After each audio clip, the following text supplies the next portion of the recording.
Robert sat reading in a comfortable chair close to his tainted, beautiful wooden fireplace. The light of the flame flickered around the room, making the outside look cold and forbidden. Wind howled against the window as the snow pushed against it. As the night continued on, his eyelids grew heavier and heavier. The book became harder to read. He finally gave a satisfactory grumble and trotted off to bed.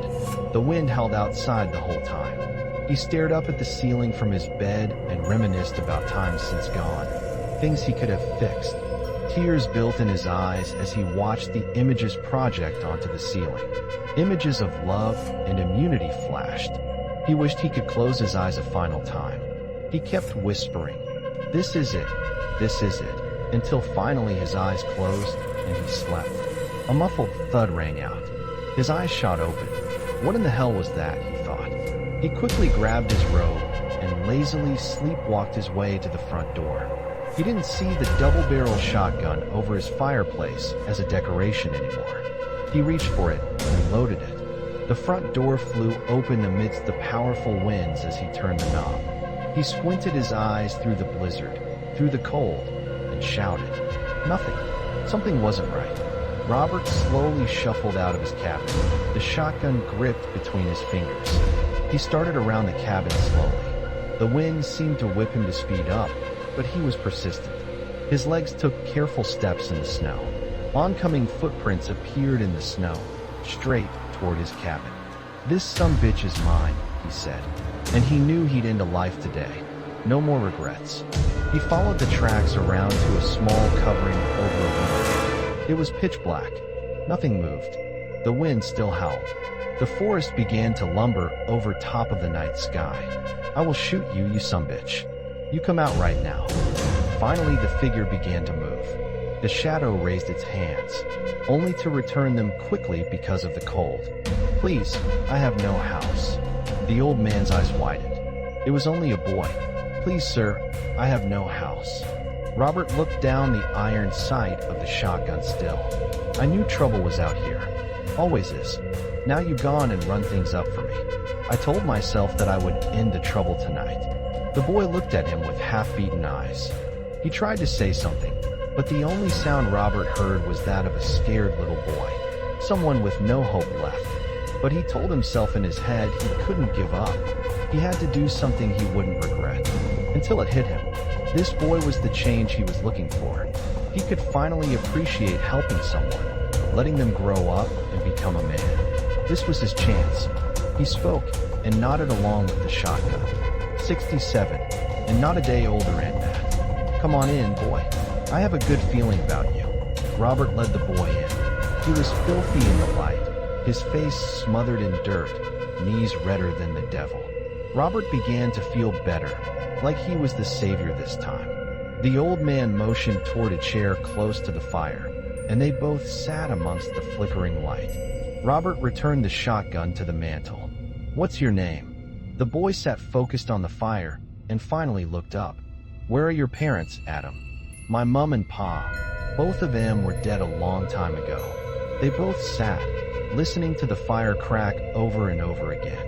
Adam sat up after a moment's pause. "'Cause it lets me get away from the bullshit back in the city. Back in them life." Adam eased back. He knew it wasn't an appropriate question. They sat by the fire a long time. Robert showed Adam the guest room. The boy nodded and closed the door. The old man returned back to his room, comfortable. He smiled to himself. He smiled about helping someone. He smiled about a future for the boy. He smiled to himself again and again until he was too tired to continue. This was going to be the best sleep he'd ever had. Morning arrived and Robert sat up. The wind stopped. The night had turned to a crisp morning. He smiled to himself again. This was what he needed. He walked down the long hall of rooms before reaching the kitchen. Nothing had been moved. The ticking of a clock in the background. No one was up for breakfast. The boy must be hungry, he thought. He started out of the kitchen before noticing a small mud track on the floor. The boy was never in the kitchen last night. He looked up and around, hearing the silence screaming at him. No food had been moved. No crumbs on the counter. Only the infection of the small mud track. Robert began toward Adam's room. It was still locked. He knocked and called for him, but nothing answered. Maybe the boy was still asleep and merely woke up for a snack? The old man was still curious. He continued down to his room, found the door key, and unlocked it. The bed was perfectly made, as if no one had even slept in it. Robert's heart began to thump in his chest. This could not have been a dream. His fear brought his thoughts back to the shotgun again. He turned and thundered toward the mantel, only to discover that it was gone. Instead, a note had been nailed in its place. Robert slowly unfolded the note, removing an old Polaroid picture first. "I win, Dad. You forgot about me." The picture showed Robert's wife crying in their basement. He looked up slowly at the mantel. He remembered everything. His anger, the custody battles. His love becoming obsession. His immunity becoming weakness. He remembered how he hid away the two people he loved most in the darkest reaches of the house. The screaming and crying became fainter with each day, only to finally become crying and shuffling. The unbreakable lock to the basement becoming comfort to him. Robert smiled to himself still. This was what he needed. He began to turn around, only to hear the click of the shotgun behind him. The wind howled as a beat was heard from the cabin. The forest lumbered over, hushing the noise. The smile was frozen on Robert's face. Credited to Zach Ryan Hamilton, originally uploaded on April 15, 2011.